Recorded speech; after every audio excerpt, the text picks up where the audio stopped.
حضرت عمر بن عاص رضی اللہ تعالیٰ عنہ نے مصر خود فتح کیا تھا،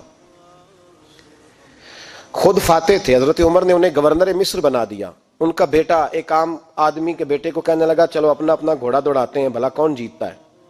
گھوڑے دوڑے، عام آدمی کا بیٹا جیت گیا. گورنر صاحب کے بیٹے نے درہ اٹھایا اور درہ اٹھا کر کے اس جیتنے والے غریب آدمی کی کمر پہ درے مارے. اس کو جب درے لگے تو بیٹے نے گھر آ کے باپ کو اپنی لہو لوہان کمر دکھائی. باپ کے دل میں بڑی قدر ہوتی ہے اولاد کی. درجے تو لوگ ماں کے بیان کرتے رہتے ہیں، لیکن جتنا باپ پیار کرتا ہے اس کا بھی تقاضا کوئی کر نہیں سکتا.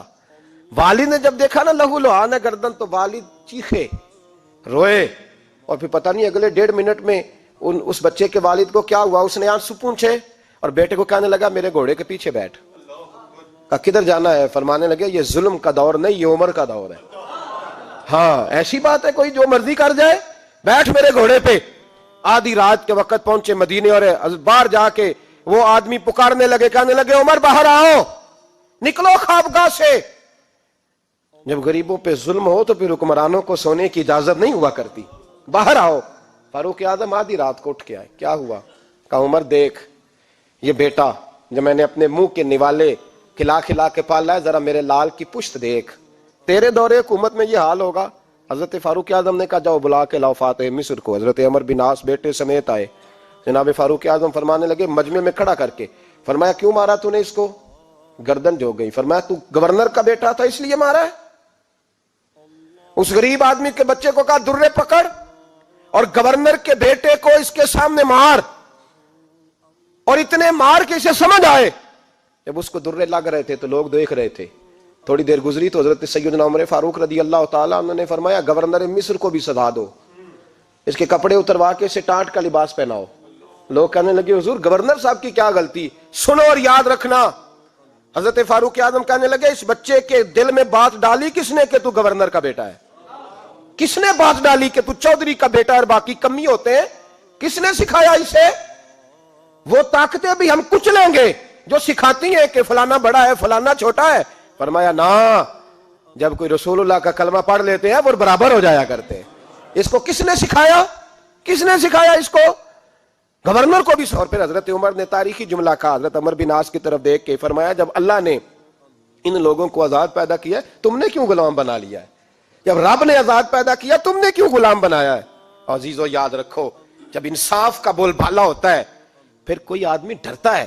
یہاں انصاف نہیں ملتا. اور میں آپ خود ایک بات یاد آ گئی. حضرت عمر کا زمانہ تھا تو غسان کے بادشاہ نے کلمہ پڑھ لیا. جو لوگ غریب کہلاتے ہیں نا وہ ذرا میری بات پہ زیادہ توجہ کریں. غریبوں کو سنانے لگا ہوں، غریب ذرا توجہ کریں. غسان کے بادشاہ نے اسلام قبول کر لیا اور اسلام قبول کرتے ہی وہ آئے حج کرنے. حج کے بعد فارغ ہوئے تو ایک نفلی طواف کر رہا تھا غسان کا بادشاہ شاہ غسان. آج تو خانہ کعبہ میں بھی وی آئی پی پروٹوکول ملتا ہے، آج تو مسجد نبی میں بھی وی آئی پی پروٹوکول ہوتا ہے. یہاں آ کے بھی، یہاں بھی، اور دیکھتے صحیح تو کھڑا کہاں ہے. یہاں بھی پولیس والوں نے بازو پکڑے. سوچو تو صحیح، یہ حال کر دیا تم نے مذہب کا. طواف کعبہ ہو رہا ہے اور غسان کے بادشاہ نے جبہ پہنا ہوا ہے باریک اور لمبا. وہ طواف کعبہ کر رہا تھا تو ایک غریب آدمی کا پیر اس کے جبے پہ آ گیا.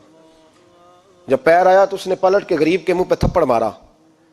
جب تھپڑ مارا تو اس غریب نے سیدنا فاروق اعظم کی عدالت میں مقدمہ کر دیا. کہا بادشاہ نے تھپڑ مارا ہے. حضرت عمر فاروق رضی اللہ تعالیٰ عنہ نے بادشاہ کو بلایا.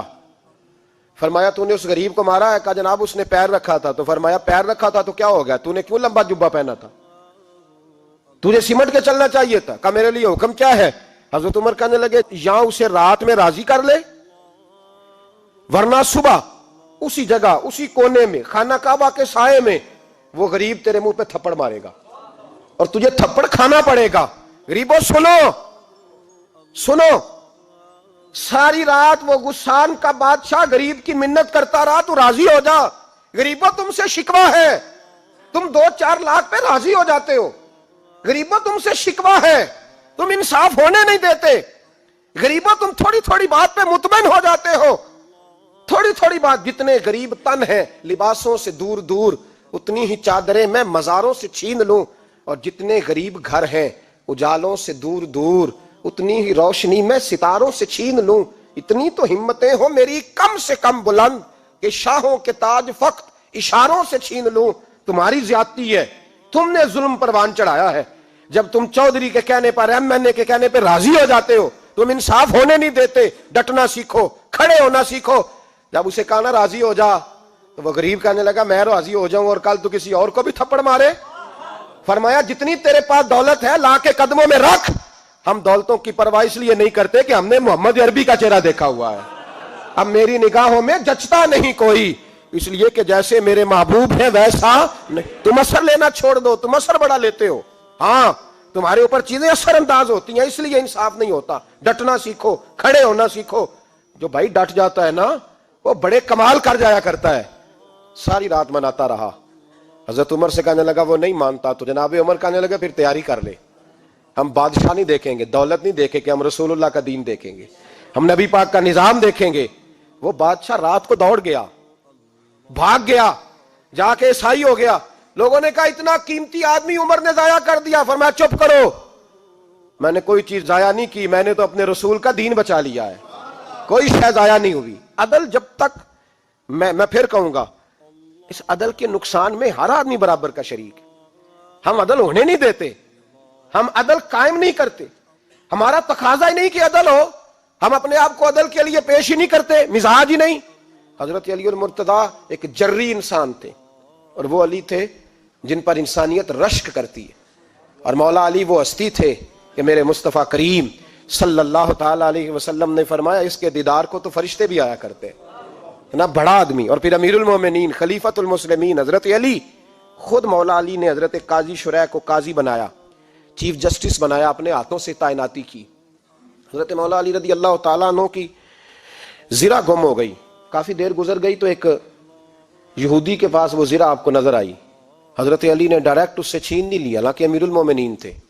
ہمارے ہاں ڈنڈا بھی بڑا چلتا ہے نا, جو طاقتور ہوتا ہے وہ تو تھانے جاتا ہی نہیں, اس کو ضرورت نہیں, اس نے تو بندے رکھے ہوئے ہیں, اس کو تو پتہ ہے کام کیسے لینا ہے. لیکن حضرت علی نے آئینی رستہ اختیار کیا, قانونی رستہ. قاضی صاحب کی عدالت میں مقدمہ کیا کہ فلاں یہودی کے پاس میری زرہ ہے اور وہ چوری ہو گئی تھی, گر گئی تھی, گم گئی تھی, مجھے دلائی جائے. قاضی صاحب نے بلا لیا یہودی کو, امیر المومنین بھی کٹہرے میں.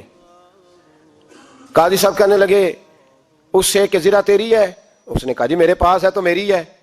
قاضی صاحب کہنے لگے حضرت علی سے گواہ آپ کو دینے پڑیں گے کیونکہ مقدمہ آپ نے کیا ہے, اگرچہ وہ امیر المومنین ہے. توجہ ہے بھائیوں کی, سمجھ آ رہی ہے باتوں کی؟ گواہ امیر المومنین آپ نے دینے ہیں کیونکہ مقدمہ آپ نے دائر کیا. تو حضرت علی کہنے لگے میرا بیٹا حسن گواہی دے گا کہ میری ہے, اور میرا غلام کمبر گواہی دے گا. قاضی صاحب کہنے لگے حضور ان کی گواہی درست تو ہے پر میں نہیں تسلیم کرتا, اس لیے کہ بیٹے تو باپ کے حق میں بولا ہی کرتے ہیں, نوکر تو آقاؤں کے حق میں بولتے ہی ہیں. جائیں کوئی غیر جانبدار بندہ لے کے آئے جو گواہی دے. تو حضرت علی خاموش ہو گئے, کہنے لگے ابھی میرے پاس ایسا کوئی گواہ نہیں. قاضی صاحب کہنے لگے چلیں پھر آپ یہودی کو راضی کریں, آپ نے کیوں بلا وجہ گھسیٹا عدالت میں, راضی کریں, انصاف کا تقاضا ہے. تو حضرت علی قریب گئے, کہنے لگے بھیا ناراض نہ ہونا, زرہ تو میری ہے, ناراض نہ ہونا, میں نے غلط مقدمہ نہیں کیا.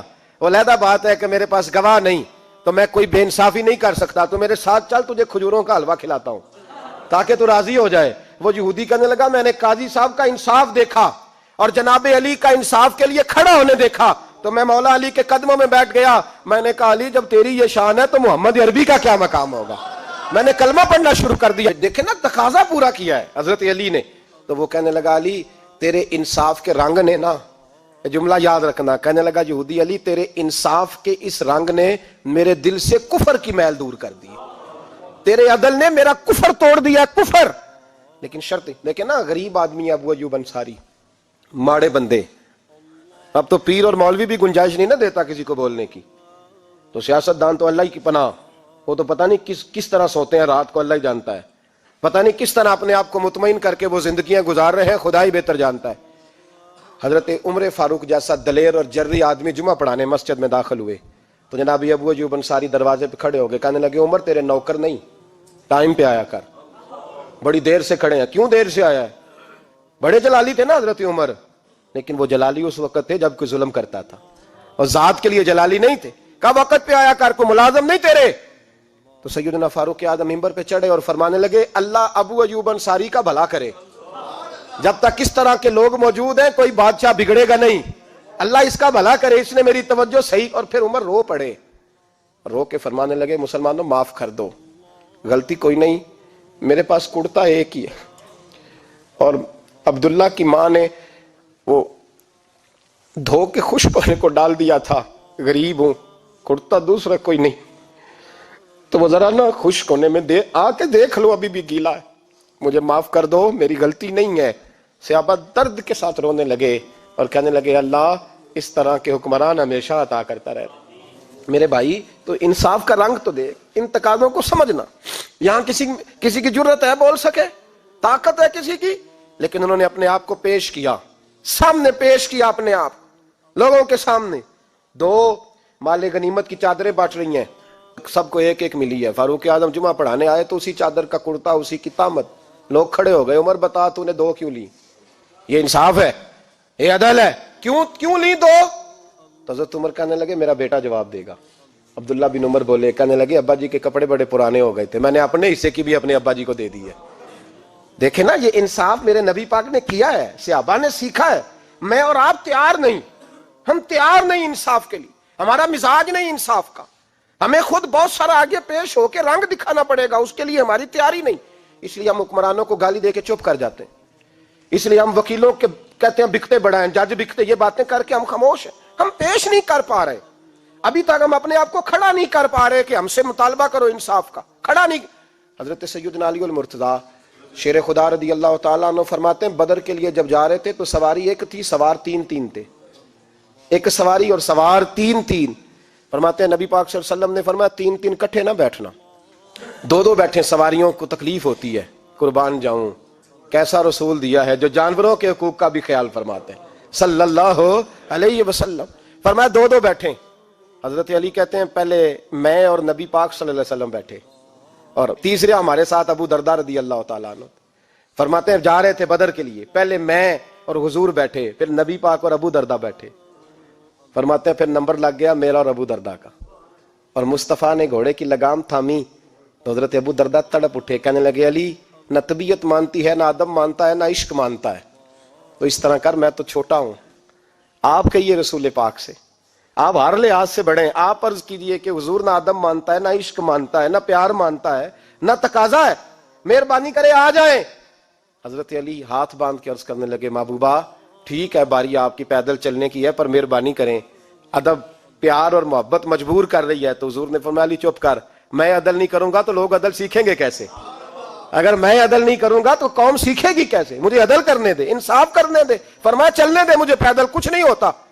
تقاضا عدل جب تک پورا نہیں ہوتا، آپ یقین کریں میرے صاحب کہا کرتے تھے میں عدالت کو عدالت نہیں کہتا، کچہری کہتا ہوں، اس لیے کہ عدالت وہ ہوتی ہے جہاں عدل ہوتا ہے۔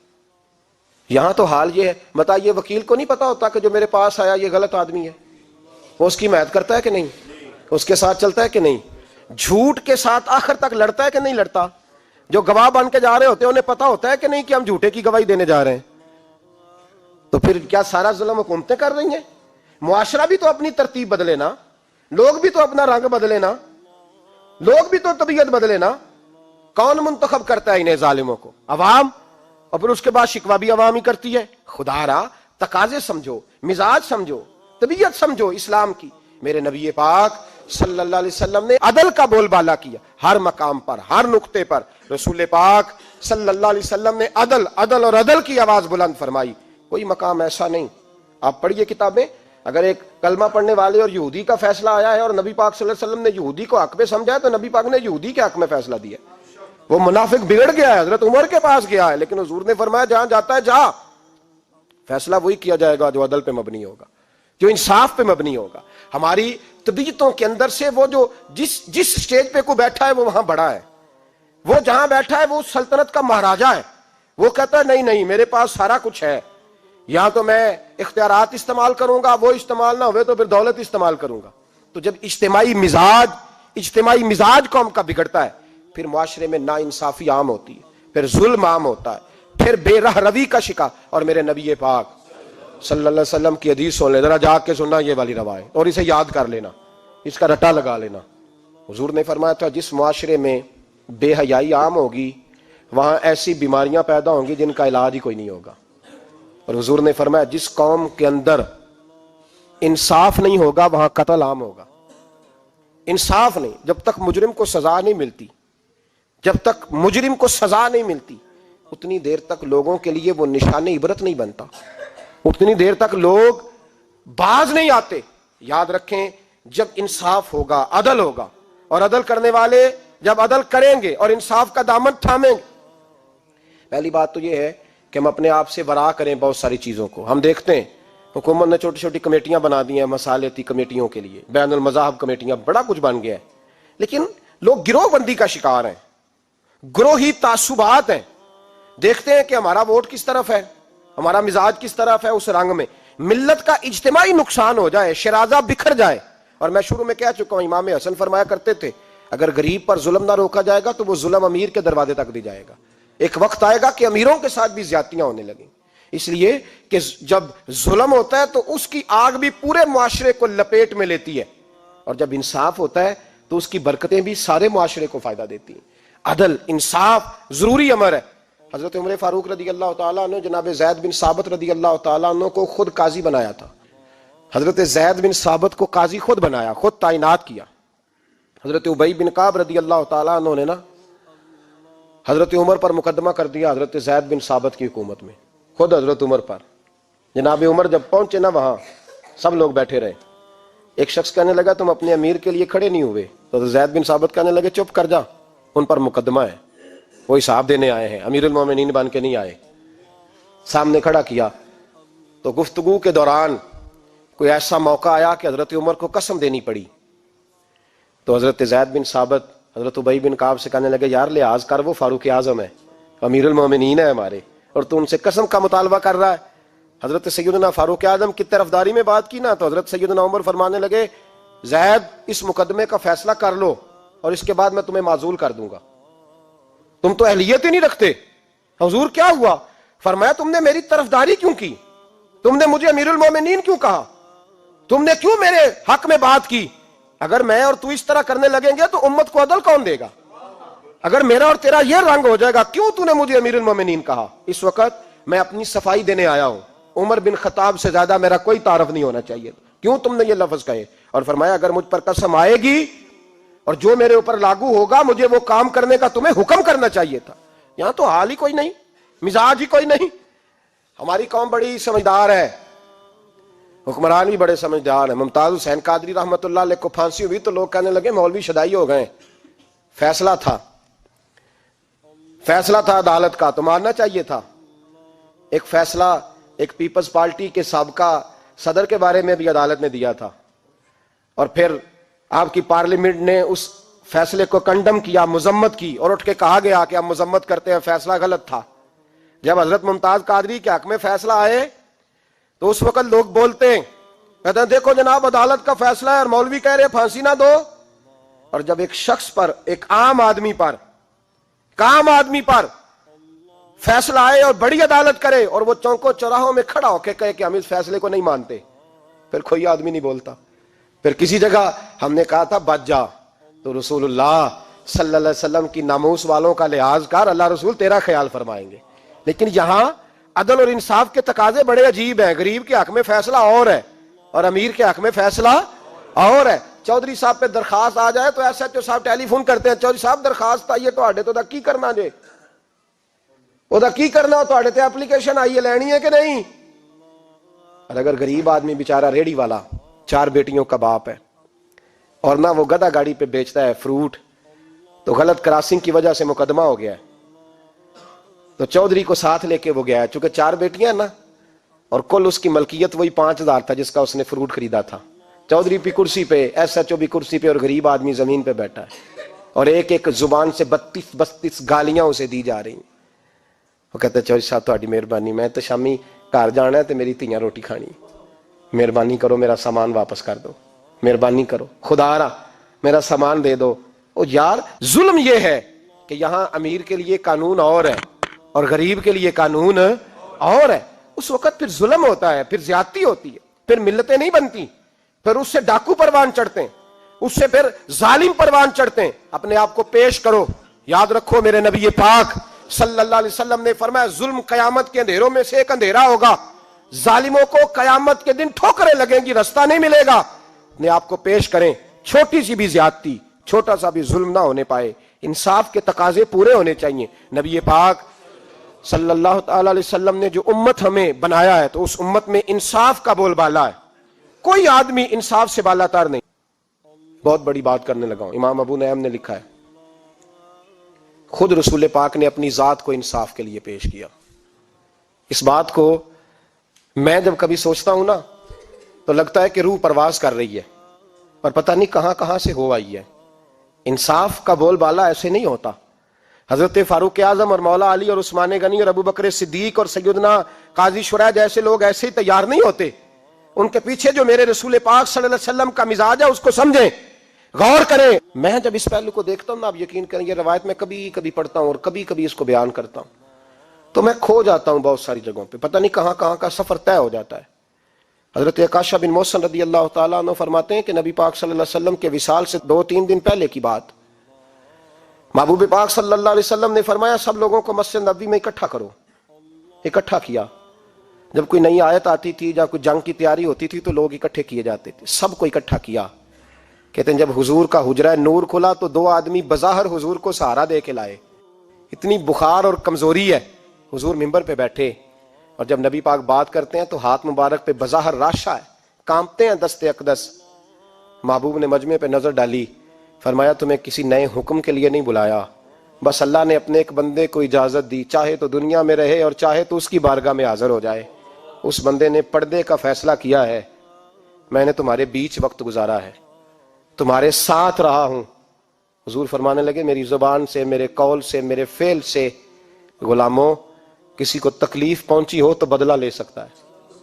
یہ نہیں فرمایا معاف کر دو, اٹھو اور بدلہ لو. حقیقی جمہوریت تھی نا. حضرت عکاشہ بن محصن پیچھے سے کھڑے ہو گئے, بوڑھے آدمی, کہنے لگے حضور ایک جنگ میں صفیں سیدھی کراتے کراتے میری ننگی پشت پہ درہ مارا تھا آپ نے, بدلہ لینا ہے. عجیب ہی منظر بن گیا مسجد نبی کا. آنسو بہنے لگے, لوگ تڑپنے لگے. محبوب نے فرمایا بلال جاؤ, فاطمہ کے گھر میں درہ پڑا ہے, لے آؤ. حضرت بلال کہتے ہیں سیدہ کے دروازے پہ دستک دی. اماں جی نے کہا کون؟ اماں جی میں غلام بلال ہوں, وہ درہ چاہیے تھا. تو سیدہ کہنے لگی نہ تو جنگ ہے نہ جہاد ہے, حضور نے درہ کیا کرنا ہے, طبیعت مبارک تو علیل ہے. بلال ماجرا کیا ہے؟ حضرت بلال رو پڑے, کہنے لگے ایک صحابی بدلہ لینا چاہتے ہیں. حضرت فاطمہ نے امام حسن اور حسین کو باہر نکالا, درہ دیا. کہنے لگی بلال عکاشہ سے کہنا میرے بیٹوں کے وجود پہ 100 درے مارے. انہوں نے فاطمہ کا دودھ پیا, سی کوئی نہیں کریں گے, لیکن حضور تک کوئی نہ جائے, اور میں نے ویسے بھی حضور پر قربان کرنے کے لیے پیدا کیے. سیدنا بلال حبشی رضی اللہ تعالیٰ عنہ فرماتے ہیں میں روتا ہوا درہ لیا, شہزادے لیے, اور میں جب حاضر خدمت ہوا نا حضور کے دروازے پہ داخل ہوا, محبوب پاک صلی اللہ علیہ وسلم نے امام حسن اور حسین کو دیکھا تو حضور رو پڑے, فرمانے لگے انہیں بٹھا دو, مجھے پتا ہے فاطمہ نے کیا کہہ کے بھیجا, بٹھاؤ. شہزادے بیٹھ گئے. میرے محبوب پاک علیہ السلام نے فرمایا عکاشہ کو درہ دو. حضرت عکاشہ کہتے میں درہ لے کے آگے بڑھا تو کسی نے میرا پیر تھاما. جب میں نے نیچے دیکھا تو ابو بکر صدیق تھے. کہنے لگے یار میری کمر پہ مار, حضور کے قریب نہ جانا. نبی پاک نے فرمایا صدیق ہٹ جا یار بیچ میں سے آنے دے. کہتے میں ذرا آگے بڑھا تو مولا علی شیر خدا نے میرا پیر تھاما. عکاشہ نہ کر, میں نے کہا آنے دو. محبوب فرمانے لگے علی ہٹ جاؤ, اسے آنے دو. حضرت علی شیر خدا بھی ہٹ گئے. جناب عکاشہ قریب آئے, کہا حضور ذرا کمر سے کپڑا تو ہٹائیں, میری پشت اس وقت بغیر کپڑے کی تھی. محبوب نے کپڑا ہٹایا اور جناب عکاشہ نے درہ جو اٹھایا تو صحابہ کی چیخیں نکل گئی, رونے لگے, اور نہ کرنا یار نہ کرنا. جناب عکاشہ نے درہ دور پھینکا اور حضور کے وجود کو چومنے لگے. کہنے لگے کس نے درہ مارنا تھا, میں تو جاتے جاتے حضور کا بوسہ لے کے اپنے لیے جنت اکٹھی کرنے جا رہا تھا. میرے محبوب پاک صلی اللہ علیہ وسلم نے فرمایا جس نے جنتی دیکھنا ہو میرا عکاشہ دیکھے. امت کو درس دیا, امت کو درس دیا. پیش کر اپنے آپ کو انصاف کے لیے, آگے بڑھ, پیش کر اپنے آپ کو انصاف کے لیے اور کھڑا ہو جا عدل کے لیے. ان اللہ یأمر بالعدل والاحسان, اللہ تمہیں حکم دیتا ہے عدل کا. میرے مصطفیٰ کریم صلی اللہ علیہ وسلم نے خود, حالانکہ وہ درہ جو محبوب پاک صلی اللہ علیہ وسلم نے ان کو مارا وہ عمدن نہیں تھا, وہ تو صفیں سیدھی ہو رہی تھی, کہا تم بھی آگے ہو جاؤ، تم پیچھے ہو جاؤ، روٹین ہوتی تھی۔ بھائی میرے محبوب صلی اللہ علیہ وسلم یہ پیغام دے کے گئے ہیں امت کو، عدل کا دامن تھام، انصاف سے زندگی گزار، انصاف کے ساتھ وقت گزار۔ اور اگر تو انصاف نہیں کر، محمود غزنوی بیٹھے ہیں، ایک بندہ تڑپتا اور روتا ہوا آ گیا، روتا ہوا، کہا کیا ہوا؟ کہنے لگا حضور میں غریب ہوں۔ اور ایک بات اس طرح بھی ملتی ہے کہ عورت تھی اور بی بی آ کے کہنے لگی حضور میں غریب نہیں ہوں، 3-4 بیٹیوں کی ماں ہوں، خامد فوت ہو گیا، شاہی خاندان کا ایک نوجوان میرے گھر آتا ہے اور میری بیٹیوں کے ساتھ ظلم کرتا ہے، مہربانی ہو جائے۔ محمود غزنوی کہنے لگے تو جا، سپاہیوں سے کہنے لگے بی بی دوبارہ آئے تو میں سویا ہوا بھی ہو تو مجھے اٹھا لینا۔ کہا جیسے ہی وہ تمہارے گھر میں آئے مجھے بتانا۔ بی بی کہتی ہے تیسرے دن میں دوبارہ گئی، دروازے شاہی پہ دستک دی تو محمود فوراً نکلے، لباس پہنا جنگ کا، نیزہ، تلوار، تیر، کمان، گھوڑے پہ بیٹھے میرے ساتھ چلے، اور کہتے ہیں جب اندر داخل ہوئے تو وہ نوجوان گھر کے اندر تھا۔ محمود غزنوی نے اندر جاتے ہی کہا جلدی سے چراغ بند کرو، دیا گل کر دیا، چراغ بند کر دیا، اور محمود نے 2 وار کی اور نوجوان کی گردن اڑا دی۔ جب قتل ہو گیا تو محمود نے کہا پانی لاؤ، اور بی بی کہتی ہے میں پانی لائی، 1 پیالہ، 2 پیالے، 3 پیالے، 5 پیالے پی گئے محمود پانی کے، پیتے ہی جا رہے۔ میں نے کہا بادشاہ کیا ہوا؟ تو محمود رونے لگا، کہنے لگا تجھے انصاف مل گیا نا؟ کہا مل گیا۔ تو محمود کہنے لگے یہ میری سگی بہن کا بیٹا تھا اور میری بیوہ بہن کا اکیلا بیٹا تھا۔ جب تو میرے گھر آئی کہ شاہی خاندان کا نوجوان آتا ہے تو میں نے تحقیق کی تو مجھے پتا چلا کہ وہ تو میرا اپنا بھانجا ہے۔ میں نے قسم کھائی تھی کہ جب تک تجھے انصاف نہیں ملے گا میں پانی نہیں پیوں گا، پانی نہیں پیوں گا۔ پانی اس لیے مانگا ہے کہ پیاس سے مر رہا ہوں، اور دیا اس لیے بند کیا ہے کہ بہنیں بڑی پیاری ہوتی ہیں نا، اور پھر بہن بیوہ ہو اور بیٹا اس کا یتیم ہو اور اکیلا ہو پھر رنگ اور ہوتا ہے نا، اس لیے چراغ گل کر کے میں نے اسے قتل کیا ہے کہ اگر مارنے لگوں تو کہیں بہن کا چہرہ نہ میری آنکھوں کے سامنے آئے، کہیں بھانجے کا تصور دیکھ کر میں اسے چھوڑ نہ دوں۔ ان اللہ یأمر بالعدل والاحسان، جب تک عدل اور انصاف ہوتا رہتا ہے، معاشرہ سکون سے بھرا رہتا ہے۔ یاد رکھو جس معاشرے میں عدل نہیں ہوتا، جس معاشرے میں انصاف نہیں ہوتا، جس معاشرے کے اندر لوگ اپنے آپ کو بالا تر سمجھنے لگتے ہیں، جس معاشرے کے اندر ہمارا تو یہ حال ہے کہ باہر سے آ کر ہمارا دشمن حملہ کر کے لوٹ جاتا ہے، ہمیں پتہ ہی نہیں چلتا، بس ٹھیک ہے مار گئے چھٹی ہو گئی۔ جس معاشرے کی بے حسی کا یہ عالم ہو کہ درجنوں لوگ قتل ہوں، اور میں دکھ سے یہ باتیں کرتا ہوں، دکھ سے۔ ایک دن نا اخبار پہ 4 قتلوں کی خبر بھی لگی ہوئی تھی اور ایک سیاستدان کی ممکنہ شادی کی خبر بھی لگی ہوئی تھی، کلیجہ پھٹتا ہے بات کرتے۔ وہ خبر اتنی چھوٹی سی تھی کہ آج ضلع لاہور میں 4 لوگ قتل ہو گئے، وہ خبر اتنی چھوٹی تھی، اور ایک سیاستدان نئی مداری کرنے لگا ہے، اس کی خبر بڑی تھی۔ اور قوم وہ ٹھیک ہے، پڑھنے والا بھی ایسا ہی ہے، میری طرح کے لوگ، انہوں نے وہ کہا وہ قتل تو روز ہوتے رہتے ہیں، یہ عام سے لوگ ہیں، غریب لوگ، یہ گاجر مولی ہیں، کوئی ورج نہیں، کٹ گئے تو یہ شادی کی خبر بڑی ہے، اس پہ تبصرہ ہونا چاہیے۔ اسی وقت پھٹے آباد ہو جاتے ہیں، چونک آباد ہو جاتے ہیں، بحث شروع ہو جائے، 4 آدمی قتل ہو گئے، ٹھیک ہے معاذ اللہ، مسئلہ ہی کوئی نہیں۔ اتنی بے حسی، اس قدر زیادہ سفاکیت، اور قومی میڈیا مداری گروں کی خبریں بڑی دیتا ہے، اور جو بیچارے قتل ہو گئے سر راہ، جن کی رپٹ بھی پتہ نہیں کب درج ہوگی، اور جن کے بارے میں پہلی کارروائی کا آغاز بھی پتہ نہیں کب ہوگا، ان کی خبریں چھوٹی ہیں۔ ہم تو اس طرح ہیں جیسے کوئی مداری لگائے گا تو ساری قوم وہاں اکٹھی ہو جائے گی، یہ سنجیدہ قوموں کا وتیرہ نہیں۔ او بھائی ہم پاکستانی، پنجابی، یہ سارا کچھ بعد میں ہے، سب سے پہلے ہم رسول اللہ کے غلام ہیں، ہمارے مزاج کے اندر وہ سارا کچھ ہونا چاہیے جو ہمارے نبی نے ہمیں عطا فرمایا ہے، ہمیں ان ساری چیزوں کو سیکھنا چاہیے جو رسول پاک نے ہمیں عطا فرمائی ہیں، اپنے مزاج کو تبدیل کریں، انصاف کا آغاز کریں، اور اگر کبھی غلطی ہو جائے تو ڈٹ کے کہیں ہو گئی، اپنے آپ کو پیش کریں۔ حضرت علی شیر خدا رضی اللہ تعالیٰ عنہ فرمایا کرتے تھے جسے دنیا میں سزا ملے گی اللہ دوبارہ قیامت میں نہیں دے گا، اس لیے کہ میرا رب بڑا کریم ہے۔ آپ فرمایا کرتے تھے وہ بڑے قیمتی لوگ ہیں جو دنیا میں سزا لیتے ہیں لیکن آخرت کی سزا سے بچ جایا کرتے ہیں۔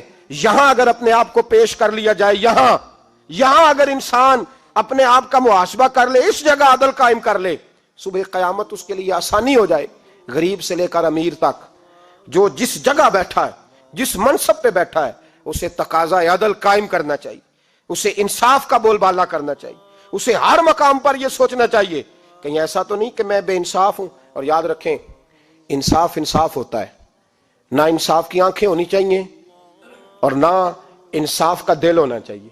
وہ دیکھے نہ کہ سامنے کون ہے، اور اس کا دل اگر دھڑکے تو صرف انصاف کے لیے دھڑکے، کسی اور کے لیے دھڑکنا نہیں چاہیے. اسے بالکل فیصلہ کرنا چاہیے، جو بھی سامنے آئے اسے فیصلہ کرنا چاہیے. اپنے آپ کو پیش کرنا سیکھیں، معاشرے میں انصاف کرنا سیکھیں، عدل کرنا سیکھیں. ہمارے ہاں انفرادی سطح پہ جب شروع ہوگا یہ کام، انفرادی سطح پہ، پھر وہ اجتماعی. آپ یقین کریں لوگ گفتگو کی حد تک بھی انصاف نہیں کرتے. کوئی آدمی اگر صحیح کہہ رہا ہے نا بات، لیکن ہمارے مفادات کو ٹھیس پہنچ رہی ہے تو اس کی مخالفت کرنا ہم ضروری سمجھتے ہیں، کہتے ہیں بات صحیح کر رہا ہے، پر چونکہ میرے مفادات کی نہیں لہذا میں اس کو اس بات میں آگے بڑھنے کی اجازت نہیں دوں گا. 2-4 دن پہلے ایک صاحب مجھے سمجھانے لگے، کہنے لگے معاملات تھوڑے آگے بڑھ رہے ہیں، اب تو چیزیں بڑی ساری صحیح ہو گئی ہیں، علماء کو نرمی کرنی چاہیے. اور میں نے کہا کس بات کی نرمی؟ ہماری آواز تو اتنی مؤثر ہے ہی نہیں، ہم نے تو کبھی دعویٰ ہی نہیں کیا کہ ہماری وجہ سے بڑا انقلاب آ رہا ہے. اگر کونوں میں بیٹھ کے مسجدوں میں رسول اللہ کے نام کی دعائی دیتے تو اتنا تو موقع دو نا، ہمیں کم از کم اتنا تو کرنے دو. اور وگرنہ اگر ہم سے پوچھو تو مرحوم کہہ گئے تھے جتنے غریب گھر ہیں اجالوں سے دور دور، اتنی ہی روشنی میں چراغوں سے چھین لوں، اور جتنے غریب تن ہیں لباسوں سے بے نیاز، اتنی ہی چادریں میں مزاروں سے چھین لوں. اتنی تو ہمتیں ہوں میری کم سے کم بلند کہ شاہوں کے تاج فقط اشاروں سے چھین لوں. عدل رہے گا تو امن رہے گا، عدل رہے گا تو سکون رہے گا، عدل رہے گا تو معاشرہ بنے گا، اور انسان رہیں گے.